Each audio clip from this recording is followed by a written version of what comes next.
Marripadu YCP కార్యాలయం నందు కార్యకర్తల సమావేశం.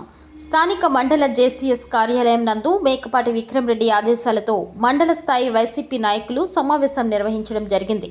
ఈ కార్యక్రమాన్ని ఉద్దేశించి సిద్ధంరెడ్డి మోహన్ రెడ్డి మాట్లాడుతూ, ఆత్మకూరు నియోజకవర్గం అభివృద్ధి మేకపాటి విక్రమ్ రెడ్డితోనే సాధ్యమని మండల జేఏసీ నాయకులు సిద్ధంరెడ్డి మోహన్ రెడ్డి అన్నారు. రోజుకొక పార్టీ మారి విమర్శలు చేసే నాయకుల వల్ల ఎటువంటి ఉపయోగం లేదని ఆనం రామనారాయణ రెడ్డిని ఉద్దేశించి కామెంట్స్ చేశారు. రాష్ట్రంలోని పేద ప్రజలు ఆర్థికంగా బలపడి సంక్షేమ పథకాలతో ప్రజల మనసులో చిరస్థాయిగా నిలిచిన నాయకులు వైఎస్ జగన్మోహన్ రెడ్డి అని కొనియాడారు.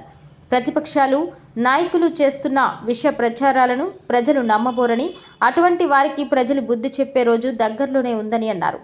మాజీ మండల కన్వీనర్ గంగవరపు శ్రీనివాసులు నాయుడు మాట్లాడుతూ, జగన్మోహన్ రెడ్డి మోసపు మాటలు అబద్ధాలు చెప్పడని, ఏదైతే చెయ్యాలనుకుంటే అదే చెబుతారని అదే చేస్తారని అన్నారు. నేను రాజకీయాల్లోకి వచ్చినప్పటి నుండి ప్రజలకు మోసపు మాటలు అబద్ధాలు చెప్పలేదన్నారు. ఎక్కడా లంచాలకు తావివ్వలేదన్నారు. పార్టీలకు అతీతంగా కులం మతం ప్రాంతం చూడకుండా అందరికీ పనిచేస్తున్నారన్నారు. ఎమ్మెల్యే మేకపాటి విక్రమ్ రెడ్డి ఆత్మకూరు నియోజకవర్గాన్ని అభివృద్ధి బాటలో రాష్ట్రంలోనే అగ్రగామిగా నిలిపేందుకు కృషి చేస్తున్నారన్నారు.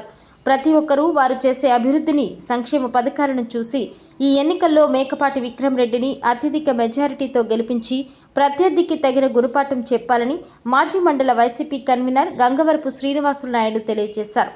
ఈ కార్యక్రమంలో Bhimavaram society chairman Somala Madhavareddy, convener Borra Subbareddy, Gopal Reddy, Venkateswar Reddy, Narayana Swamy, Jayaram Reddy, మండలంలోని వైసీపీ నాయకులు, సర్పంచులు, కార్యకర్తలు పాల్గొన్నారు.